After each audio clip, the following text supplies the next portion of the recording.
Hi friends, welcome to our channel. This is Padmavathi. ప్రముఖ విశ్లేషకులు and senior director Geetha Krishna గారు ఈరోజు మనతో పాటు ఉన్నారు. ఆయనతో మాట్లాడి మరిన్ని విషయాలు తెలుసుకునే ప్రయత్నం అయితే చేసేద్దాం. మీరు కూడా చూసేయండి. నమస్తే sir. Hi sir, Allu Arjun movie Pushpa 2 ఎప్పుడెప్పుడు రిలీజ్ అవుతుందా అనేసి ప్రతి ఒక్కరు కూడా ఎదురు చూస్తున్నారు. అయితే ఈ మధ్యకాలంలో ఫ్యాన్స్ వార్ కూడా జరిగింది, చూసుకోవచ్చు ప్రతి ఒక్క సినిమా గురించి కూడా. ఇది ఆగస్టు 15 రిలీజ్ అవ్వాల్సిన సినిమా ఇప్పుడు డిసెంబర్కి పెట్టారు.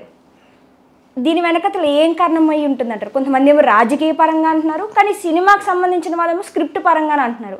ఎలా చూడొచ్చు అంటారు? మనం ఏదేమైనా కూడా కొంచెం టైం తీసుకుని, మరి అంత అవసరం లేదు కానీ మరి ఎంత తీసుకున్నా తెలీదు. ఆలస్యం అయితే ఆవేశాలు తగ్గుతాయట. ఫస్ట్ ఆవేశంలో ఉన్నారు, వీటి సినిమా చూడకూడదు.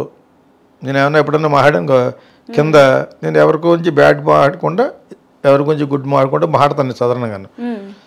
నాకు కింద ఎవడో 2-3 చదువుతాను, అన్నీ చదవను. వీటి సినిమా చూడమండి అని ఒకటి అనుకుంటాడు. మా బన్నీ అన్న సినిమాలు ఎవడో అవుతాడు చూద్దాన్ని కూడా పెడతాడు. అంటే వీళ్ళిద్దరికి వారు జరుగుతుంది ప్రస్తుతం. ఎందుకు ఎవరు వాళ్ళ ఆవిడ బన్నీ వాళ్ళ వైఫ్ తాలూకా వాడు ఎవడదో ఇంకా క్యాంపెయినింగ్ వెళ్ళాడు. నేను ఆల్రెడీ దాని గురించి చెప్పాను. పబ్లిసిటీ పిచ్చి తనకి ఎప్పుడు కూడా ఇన్స్టాగ్రామ్ వాటికి బాగా డబ్బులు ఖర్చు పెడతాడు. ఎవరు? బన్నీ. నాకు 2-3 మేనేజర్ తెలుసు. అతను నాకు బన్నీ నాకు చిన్నప్పటి నుంచి తెలుసు అంటే ఎప్పుడైనా నేను సాగర సంఘం అవి చేశాను కాబట్టి, విశ్వనాథ్ గారి దగ్గర అసిస్టెంట్గా పనిచేశాను కాబట్టి, ఆ టైం స్వాతిపుచ్చిన టైంలో వీళ్ళందరినీ కుర్రోళ్ళుగా లోపలికి తీసుకెళ్ళారు. వాళ్ళ ఫ్యామిలీ ఫ్రెండ్స్ ఏడిది నాగేశ్వరరావు గారు, అల్లు అరవింద్, అల్లు రామలింగ గారు, వీళ్ళంతా కలిసి పక్క ఒకే ఇంట్లో ఇలా పర్సనల్ కూడా ఉండేవారు అనమాట. సో అప్పటి నుంచి వీళ్ళందరి గురించి తెలుసు. ఓకే, సో ఆ విధంగా చిన్నప్పటి నుంచి ఇతను కానీ చిరంజీవి గారు అబ్బాయి కానీ ఆ చిన్నప్పటి నుంచి తెలిసి నాకు. నేను ఆ విశ్వనాథ్ గారి సర్కిల్లో ఉన్నప్పుడు నేను అక్కడే పనిచేశాను, అక్కడ పని చేయలేదు. అక్కడ పనిచేసిన తర్వాత డైరెక్టర్ని అయిపోయాను. సో ఆ తర్వాత కొంచెం ఒక 12 ఏళ్ళు ఆ టైంలో నేను ఒక సెకండ్ డేస్లో ఔరామేలి వెళ్తున్నాను. అక్కడికి నేను రాజమండ్రి వెళ్తున్నాను, అది విజయవాడ వెళ్తున్నాను అనమాట. 2 కోతుల్లోకి 2 కోతుల్లోకి ఇద్దరు బ్రదర్స్, చిన్న కుర్రోళ్ళు. అప్పటికి నేను వీళ్ళ మదర్ ద్వారా కనిపెట్టాను. అప్పుడు చిన్నప్పుడు చూసి నాకు గుర్తులేక నా భర్త ఎదురకుండా పడుకున్నారు అన్నమాట. వీళ్ళు అల్లరి చేస్తున్నారు. ట్రైన్లో మెడ్రాస్లో ఎక్కారు. అది 10 o'clock స్టార్ట్ అవుద్ది. ఎప్పటి నుంచో నేను కాలేజీలో ఉన్నప్పటి నుంచి కూడా ఆ ట్రైన్ ఎక్కే రాజమండ్రి వెళ్తూ ఉండేవాడిని అనమాట. ఓకే, అప్పుడు మరి ఫ్లైట్లో వెళ్ళిపోం కదా. సో దాని తర్వాత నటుడుగా చూసాడు, మంచి బాగా నటిస్తాడు. అతనికి కొంచెం పబ్లిసిటీ వ్యామోహం ఎక్కువ, అంటే ఉండాలి. ఇప్పుడు ఈ గ్లామర్ ఇండస్ట్రీలో ఉన్నప్పుడు, అడ్వర్టైజింగ్లో ఉన్నప్పుడు ఎప్పుడు కూడా రోజు ఉండాలి. ఇప్పుడు మా ఫిల్మ్ స్కూల్కి మేమే సో మచ్ ఖర్చు పెడతా ఉంటాం. ఎందుకంటే ఎలా తెలుసు లేకపోతే ఇట్స్ వెరీ డిఫికల్ట్. ఒక FM రేడియోలో వచ్చినంత మాత్రం అన్నీ తెలియకపోవచ్చు. అంచేత మనకు ఓపుకున్నంత వరకు జనాల్లో ఉండాలంటే, బజ్లో ఉండాలంటే you must spend to Facebook and Instagram, Google. వీటికి బాగా ఖర్చు పెడతాడు, ఎప్పుడు కూడా బజ్లో ఉంటాడు. సో అనుకోకుండా ఆపద్ధర్మంగా పుష్ప 1 ఇక్కడ ఎంతైతే ఖర్చు పెట్టారో 60-70 కోట్లు అది వచ్చేసింది. అది వచ్చినా కూడా మనవాళ్ళు ఏదో విధంగా సినిమా బాగాలేదని చెప్పేసి ఇటు మహేష్ ఫ్యాన్స్, ఆ ఫ్యాన్స్, ఈ ఫ్యాన్స్ చెప్తారు. అతను సినిమా చేసినప్పుడు ఏడంటూ ఉంటారు. డైరెక్ట్గా అనరు కానీ చెప్తారు అనమాట. ఎందుకంటే వాళ్ళ హీరోది ఆడాలి అనుకోవడం తప్పులేదు. ఆ విధంగా ఆ సినిమాని పెద్ద హిట్ కాదన్నట్టుగా అన్నారు. ఇక్కడ హిట్టే అది. ఇక్కడ కూడా మైత్రి మేకర్స్ వాళ్ళు, మంచి ఫిలిం మేకర్స్ వాళ్ళు US నుంచి ఉండి వచ్చి మంచి సంస్థగా పెట్టి చాలా సినిమాలు తీస్తున్నారు. చిరంజీవితో సినిమా తీస్తూ, అదే టైంలో బాలకృష్ణతో కూడా తీస్తూ చాలా బ్యాలెన్స్డ్గా వెళ్తున్న కంపెనీ ఏదంటే ప్రస్తుతం మైత్రి మూవీస్, దిల్ రాజు కంపెనీ కదా, మనందరికీ తెలిసిన విషయాలు. వీళ్ళిద్దరూ కూడా ఆయన థియేటర్స్ అవి ఓన్ చేసి డిస్ట్రిబ్యూషన్లో ఉన్నాడు. వీళ్ళు కూడా డిస్ట్రిబ్యూషన్లోకి వెళ్తున్నారు. ఇది హెల్దీ కాంపిటీషన్. ఇది ఈ ఆరోగ్యకరమైన కాంపిటీషన్ ఉండాలి ఇండస్ట్రీలో. ఉంటేనే అప్పుడు మీకు మంచి సినిమాలు వస్తాయి. సో అలా తీసుకుంటూ వెళ్ళి ఆ సినిమాకి వాళ్ళు కొంత బ్యాడ్ ఎందుకు జరిగిందంటే ఈ మధ్యన, బికాస్ ఈ అల్లు అర్జున్ చేసిన పొరపాటు ఏంటంటే, పవన్ కళ్యాణ్ చాలా క్రూషియల్గా ఉన్న టైంలో పిఠాపురంలో గెలవకుండా చేయాలని జగన్ చూస్తున్న టైంలో ఏదో విధంగా గెలవాలనుకునే చాలా రకరకాల వరపన్న ఓడినా ఇంటి పట్టుకుని ఒక లెవెల్కి పట్టుకెళ్తున్న టైంలో మనవాడు పబ్లిసిటీ పిచ్ అనుకుంటా. నిజంగా పవన్ కళ్యాణ్ మీద వాళ్ళ మీద కోపం ఎందుకు ఉంటుంది? వీళ్ళ ఫ్యామిలీ వీళ్ళ ఫాదర్ చిరంజీవి పైకి రావడానికి దోహదపడ్డాడు, చిరంజీవి వల్ల వీళ్ళ ఫాదర్ పైకి రావడానికి దోహదపడ్డాడు. ఇది జరుగుతుంది. ఇంకా ఏమైనా చిన్న చిన్న పిల్లలు పెద్ద అయిన తర్వాత ఒకళ్ళు స్వార్థం ఏర్పడుతుందని ఆల్రెడీ చెప్పి మళ్ళీ ఎందుకు చెప్తున్నారంటే జరుగుతాయి. జరగకపోతే మన మనుషులు కాదు. బిల్డింగ్లకి చెట్లకి చేపలకి ప్రాబ్లం రావు కదా. ప్రాబ్లం వస్తే ప్లంబర్ వచ్చేసి వెళ్ళిపోతాడు, చెట్టుకి ప్రాబ్లం వస్తే కొడేస్తారు. మనుషులకు అలా కాదు కదా. మనుషులకు ప్రాబ్లం వస్తూనే ఉంటాయి, సమస్యలు వస్తూనే ఉంటాయి, అపార్థాలు వస్తూనే ఉంటాయి. That is life. సో అలాగేదో జరిగి ఉంటుంది. అంత లోతుకి వెళ్ళిపోయి తెలియడానికి నేను చిరంజీవి అండ్ ఎవరైనా అల్లు అరవింద్ కలిసి మందు కొడితే అనుకోవచ్చు, కాదు కదా. అలో అనుకున్న ఫ్రెండ్షిప్ తప్పితే అంతకంటే ఎక్కువ మిగతా వాళ్ళందరూ సోషల్ మీడియాలో వాళ్ళకి వ్యూయర్షిప్ కోసం ఏదో ఒక చెత్త తమ్లైన్ పెట్టి చేస్తూ ఉంటారు. ఎవడో ఏ సినిమాని పవన్ కళ్యాణ్ కూడా సినిమాని ఎందుకు ఆపుతాడు? జనాల్లో వాళ్ళ ఫ్యాన్స్ వారు జరుగుతుంది. అతని ఫ్యాన్స్ ఒక విధమైనటువంటి లెవెల్లో ఉంటారు పవన్ కళ్యాణ్ ఫ్యాన్స్. ఎందుకంటే కాపుల్లో చాలా చాలా యూనిట్ ఇప్పుడు ఉన్నాయి సంస్థలు. ఓకే, వాళ్ళందరూ ప్లస్ రియల్ కాపులు అందరూ కలిసి పవన్ కళ్యాణ్కి ఏకగ్రీవంగా అతను తరపునప్పుడు మీకు అర్థమైంది ఇప్పుడు. సో ఇతను బ్యాడ్ చేసేయడాన్ని వచ్చేయడంతో సినిమాకి దెబ్బ వస్తుంది. సినిమాకి జనాల వలన ఫ్యాన్స్ వలన దెబ్బ వస్తాను ఎందుకు చెప్తానంటే, తీసి పాడేయకూడని సినిమా ఈ మధ్యన ఫ్యామిలీ స్టార్ ఒక పెద్ద నిర్మాత అతనికి ఉన్న బ్యాట్కి సినిమాని బ్యాట్ చేస్తారు. దానికి రావాల్సిన బ్యాట్ కంటే ఎక్కువ బ్యాట్ వచ్చేసింది జస్ట్ బికాజ్ ఆఫ్ అతని యొక్క నోరు గురించి. నేను ఇక్కడి నుంచి మాట్లాడను అని అన్నాడు ఒకప్పుడు. అటువంటి విజయ్ దేవరకొండ మళ్ళీ పైకి వెళ్ళిపోయి స్టేజ్ మీదకి వెళ్ళిపోయి 5 కోట్లు ఖర్చు దూల అతనికి నోటు దూల అని ఏడుతో సినిమా పోయింది. 70 అయిపోయినాడు ఎవడో ప్రొడ్యూసర్.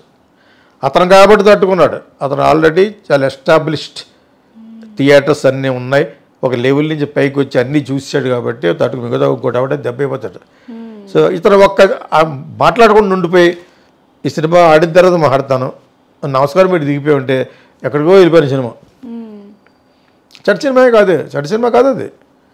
సో అటువంటి పరిస్థితుల్లో ఇప్పుడు అల్లు అర్జున్కి వచ్చిన బ్యాడ్ అంతా ఇంత కాదు, చాలా నివురుగప్పు నిప్పులా ఉంది. అది రిలీజ్ చేస్తే దాన్ని అడ్డంగా బుక్ చేసేసి ఫ్లాప్ చేసేయడానికి రెడీగా ఉన్నారు మొత్తం. Ram Charan fans, Chiranjeevi fans, Pawan Kalyan full కాపు.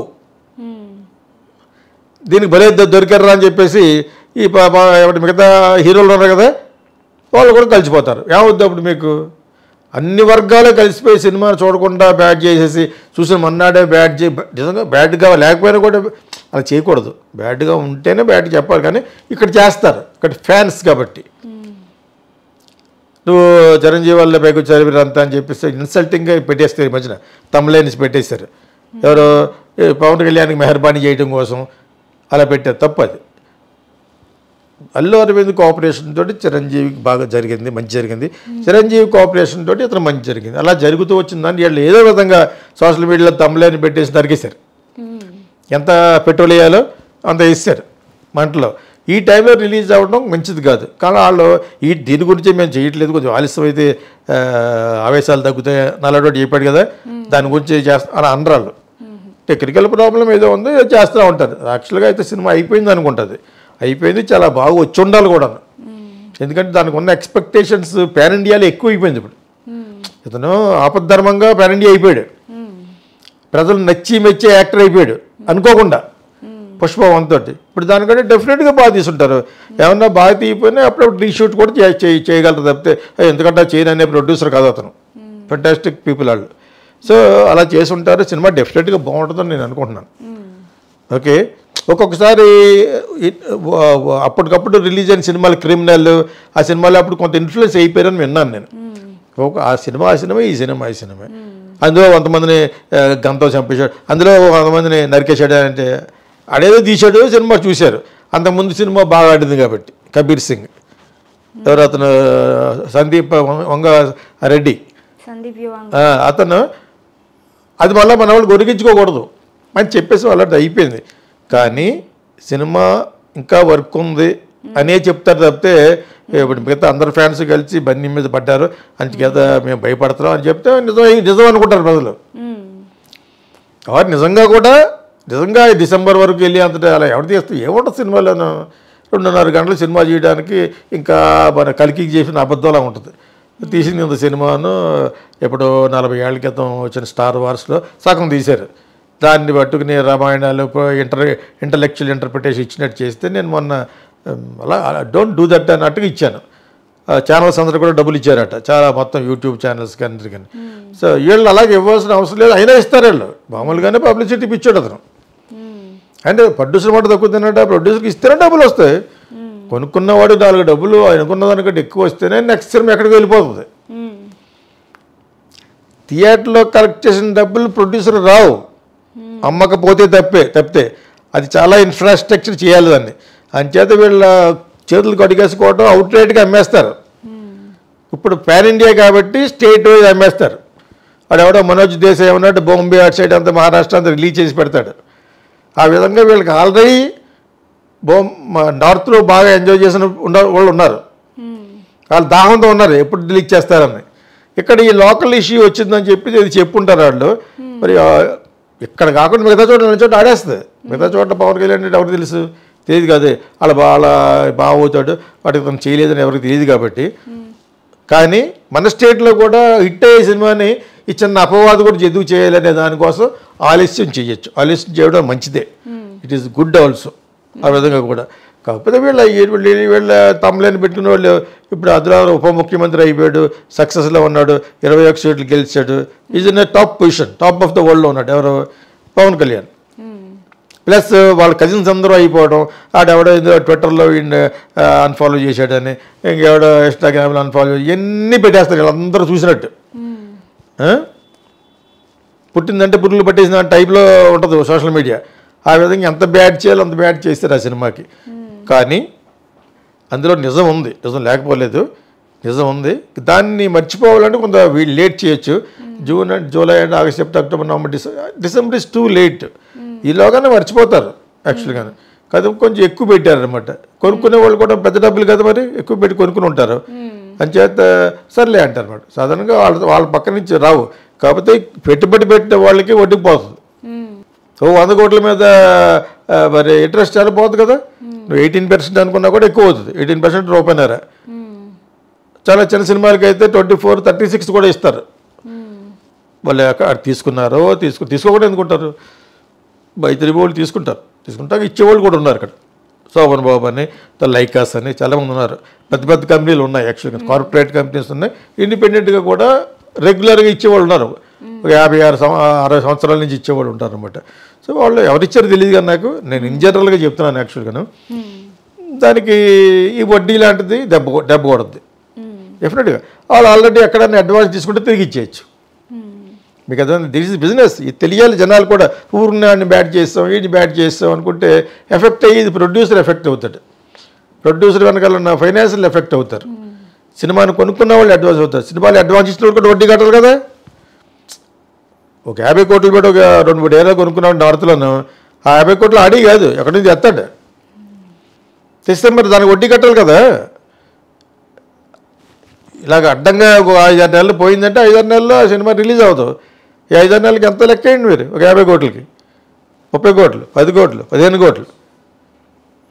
సో ఇవన్నీకి జవాబు ఏంటంటే సినిమా ఆడాలి, ఆడగలగాలి. సొంత స్టామినా మీద ఆడాలంటే సినిమా బాగుండాలి. డెఫినెట్గా బాగా ఉండేటట్టే తీసుంటారు. గెటప్ చాలా బాగుంది, చాలా బాగుంది. అది ఒక లెవెల్లో ఉంటుందని నేను అనుకుంటున్నాను. చేత మరీ ఆలస్యం అమృత విషయంలో చేయకూడదు. అంత టూ మచ్గా వెళ్ళకూడదు. యాక్చువల్గా ఈ వర్షాకాలం అయిపోయినవన్నీ రిలీజ్ చేయొచ్చు. వాళ్ళకి ఏదో ప్లాన్ ఉంటుంది. ప్రొడ్యూసర్లు వీళ్ళు బన్నీ డైరెక్టర్ అందరూ కలిసి కూర్చొని, ప్లస్ ఏమో అడ్వాన్స్ ఇచ్చిన డిస్ట్రిబ్యూటర్స్ ప్లస్ బయర్స్ వీళ్ళంతా కూర్చొని డిసైడ్ చేస్తారనమాట. కాకపోతే కొంచెం నిప్పు ఉంది. నిప్పు లేకుండా పొగ రాదు కదా. నిప్పు ఉంది, మనస్పర్ధ ఉంది, దాని గురించే కదా. మనస్పర్ధ లేకపోతే ఇప్పుడు అంతకాలం రిలీజ్ చేయవలసినంత వర్క్ ఉండదు. ఎప్పుడో అయిపోయింది సినిమా, అయిపోయి ఉండాలి. అంతకాలం ఏం తీస్తారు? ఫస్ట్ అంతా రంపచోడవరం తీశారు, మళ్ళీ అక్కడే తీసుకుంటారు కొంత, ఇంకెక్కడన్నా దాన్ని మ్యాచ్ చేసామని తీసుకుంటారు. బ్రహ్మాండంగా పెద్ద డిఫికల్ట్ ఆర్టిస్టులు కూడా లేరు. ఒక సక్సెస్ఫుల్ ఫిల్మ్లో చేయడానికి ఎందుకుంటారు? డిఫికల్ట్గా ఎందుకు చేస్తారు? కాంప్లికేట్గా ఎందుకు చేస్తారు? ఆడాలని కూడా I wish all the best Bunny and director and Mythri movie makers also ఆడద్ది. అప్పటికి మర్చిపోతారు. నేను మొట్టమొదటి అన్న డైలాగే, ఆలస్యం అయితే ఆవేశాలు తగ్గిపోతాయి. ఈలోగా ఇటువంటి మన వాళ్ళు